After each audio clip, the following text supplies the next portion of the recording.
Howdy, welcome back to Dion Talk. I made this video on when it made sense for me to pay off debt or when it made sense for me to invest. So what I have today is two of my friends, Matt, the Lumberjack Landlord, and Michael Zuber from One Rental at a Time, two people who have been investing for much longer than me and have portfolios much larger than me. And the three of us kind of invest differently. So what I'd like them to do is for each one of them to take some time and explain to all of us when it made sense to them to either focus on burning down debt or building up cash flowing assets. So let's go to Mike first. Can you kind of go over what it looked like for you? Yeah. So for me, I've really seen my career kind of in two different, games or innings or whatever you want to call it. I was in growth mode, which meant I was going back and recycling capital rather frequently. In recycling capital in my story is cash out refinances, 1031 exchanges, seconds, home equity lines, whatever I could do, right? I was busting my butt during the day, right? 8 to 8 during a day job. And I was trying to build this empire as much as I could. I would say my average LTV was 20 or 75%, which meant I carried 25% equity. There were times I was 80%, right? Which was the max that they would give at different times. So for me, it was like, does it cash flow? Does it add to the stack? Great. Let's go. In California, because California is one of those markets that has ups and downs. I was able to go back as early as 2 years in many, many cases, get all my down payment back and then some, which meant I could buy other stuff. And if you read my book, One Rental at a Time, you know, when stuff gets too expensive, I reposition. So I 1031, $1.5 million of equity into apartments, which blew up even more. And so I've been very focused on growth. I get to the end of the cycle. Olivia, my wife, retires about 7 years ago. We're like, hey, right now it's probably 2015, 16 at this point. We've got enough. We're like, okay, maybe we'll start paying some off because we lived and survived 2008, 9, 10. It was painful. We saw people go bust. So we started paying off a few select Class A type properties. Like, hey, we're going to keep that one and that one and that one. And the stuff that we paid off, the whole intent was, hey, those are that will be our daughter's stuff. And we didn't want any of that encumbered. So, as we get to the kind of plateau and we got comfortable, I call financial freedom a mountain. When we got up the trail to where we wanted to be, we kind of sat down, we looked over the ledge like, cool. So that was the only time we ever started paying down debt. So now we're probably, if you added everything together, 50% LTV, probably, I would like if a new acquisition would be max 60% LTV. Because again, we're still growing, we're still doing deals, but we don't have to be max leverage. So that's what I saw, right? There's really two different phases. One was growth at all costs, no alligators, right? I made that mistake because every asset needs to stand alone. But it was grow for at least 12 or 13 years. Okay, awesome. And Matt, how did it look for you? Same exact. I mean, I would do everything, include, selling bodily fluid if it meant I could get towards buying another house. Yeah. And so it was truly everything, it was whatever it was, whatever I could find something to do or whatever, trying to put any deal together I possibly could, because we were in that kind of growth mode. And I wouldn't say it was fast growth as much as it was being able to grow. Because, we did the pre-crash. So like 01 is about when I started, 2001 is about when I started. And so it was getting the first one and then getting the second one. But everything that was being done was to recycle capital, save up money so I could buy the next one, try and refi out of the previous, etc. And then that refi concept disappeared, during the crash. And then it was, okay, now based on what I'm bringing in for rents and anything else that I can leverage, HELOC, whatever it was, I did a really good job. One of the things that I had done before the crash was levered my assets. So I didn't create alligators, but I did create as much leverage as possible. Cool. Which was, let's stay at least a little bit safe. I'd say, much like Mike, I'd say I was probably I would say during the crash, I was probably, 80%. I would say 80% LTV, and probably with some of the down pricing, I was probably 0 LTV in some of those properties that were upside down. But largely speaking, yeah, would be kind of whatever the maximum was that I could get out of a property, I did.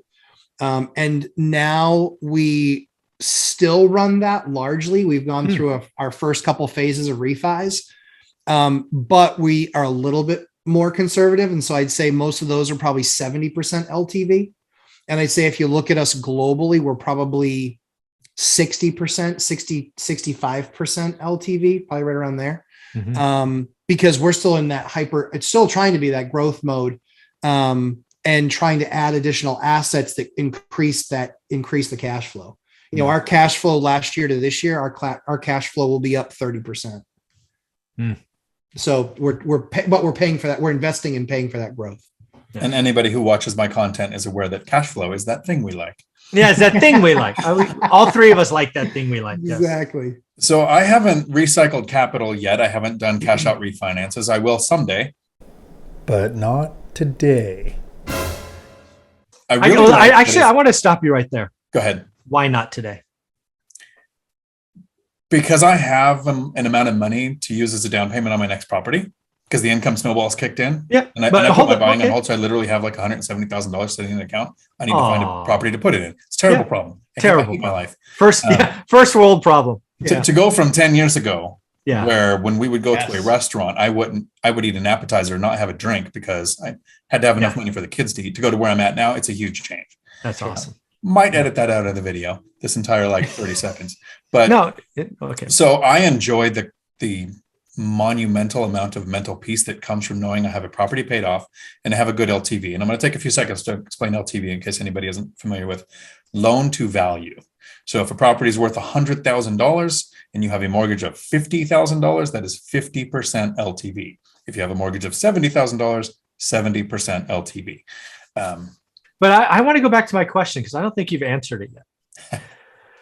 And again, so let me ask you a couple, because this is something I think I'll just say it this way. Dion, I think if you recycled capital one time, it would explode your growth, because you've already proven you can find deals and do great things.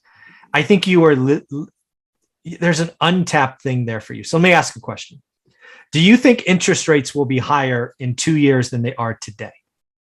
So I think interest rates in 2 years will be 0%, but I'm smart enough to know that you have the experience for me to trust your information, and you say they're going to be higher. So my decisions will be based on the idea that they will be higher, even though I'm tracking our economy kind of the way Germany is, and Germany went negative. They went negative. Okay. But you have more experience, and I absolutely know, as a mentor-mentee relationship, you have the brains. I'm going to make the decisions based on the way you think.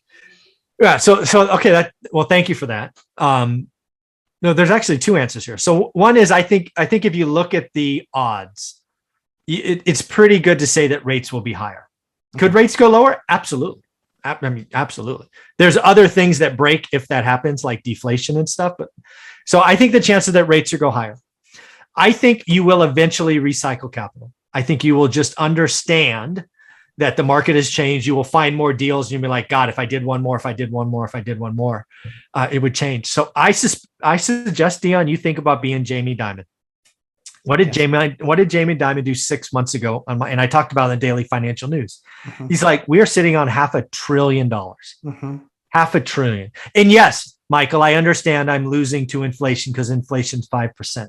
I don't care, because what he is envisioning is in some time, 18 months or 24 months, there will be some deals that you can snap up because you are the only one that's liquid.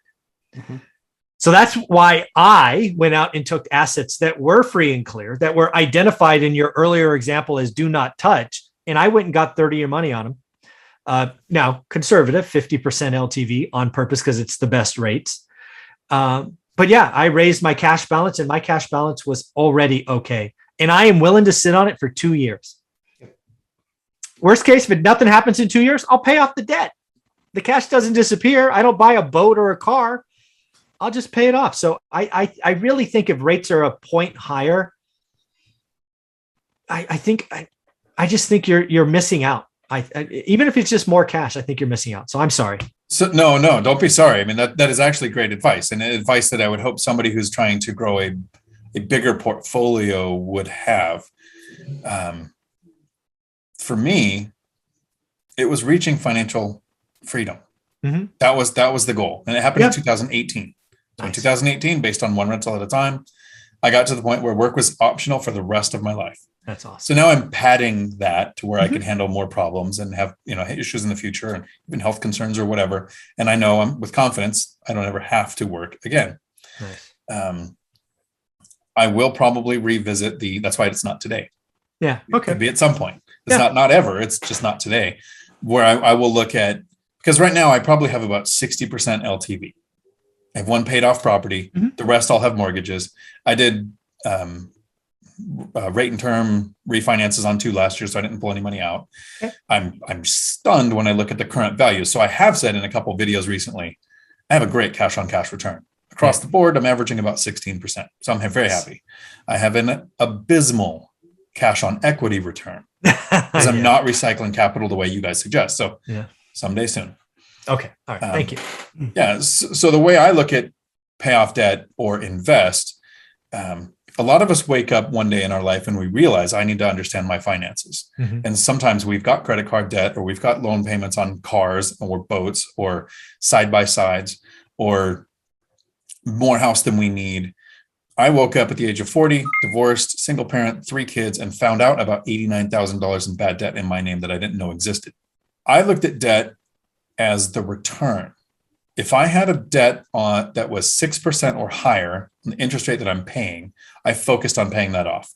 Mhm. Anything that was 6% or less, if I could take the money and put it to work in an asset that would then help me pay off the debt later because I'm getting a better return, getting an average of at least 10% cash on all my properties. Mhm. The income snowball kicked in and made getting rid of the debt super easy. I didn't even really have to think about it.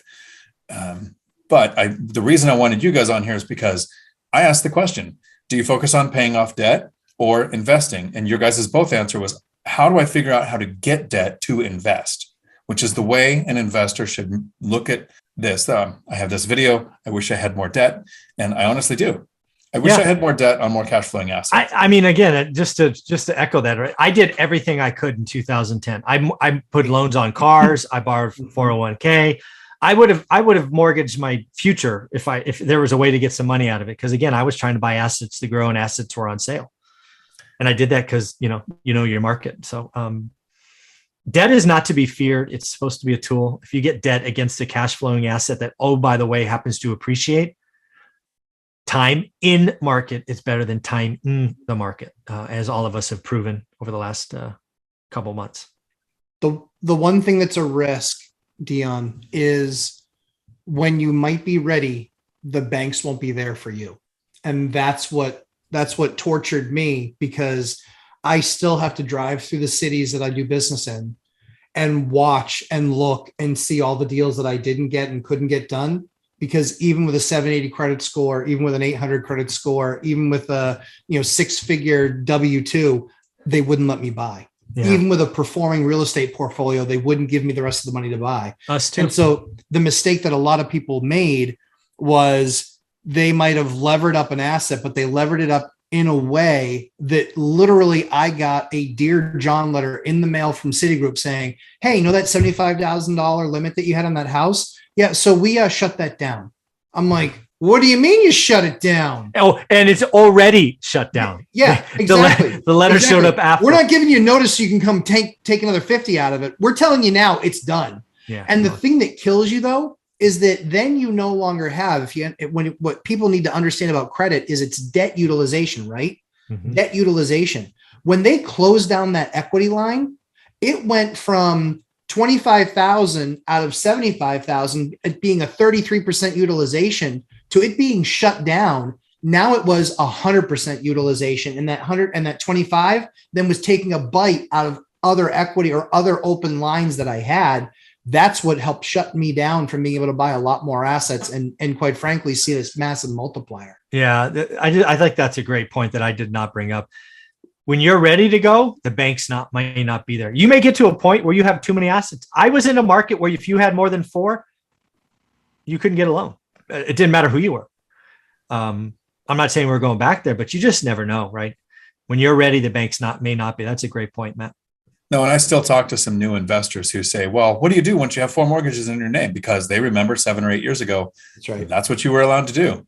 That's And right. currently you're allowed 10. So part of my plan is to get to 10, take the cash flow, because I like 30-year fixed rate. I don't want to go commercial currently. Who knows what's going to happen 5 years Yeah, you from now. don't. No, But you're right. when I get to 10, I'm probably going to take the cash flow and pay off a mortgage and then save up and add another one and just rinse and repeat that until I'm tired of buying properties, which because of taxes, I don't know that I'd ever stop buying. It's always be closing, right? Yes. Awesome. Well, that's a lot of information to think about for me and for the people watching. One of the things I like is Felipe Mejia, who was the host of the Real Estate Rookie podcast on BiggerPockets, used to talk about having home equity line of credit on his properties and counting that as his reserve. And just like Matt pointed out, the problem is those can be shut down, and it's usually going to be because of the economic event that would make you need the money that made it go away. Exactly. So, like I said, I'm not going to recycle capital today. It's so powerful, man. It is so good. Come to the dark side. You're wrong. You're wrong. You're wrong. That's favorite thing. You got to turn it around. Awesome. Took Well, 3 thank you both months. very much. Until my next video, thanks for coming to my Dion Talk. We're sorry, the number you have dialed is not in service at this time.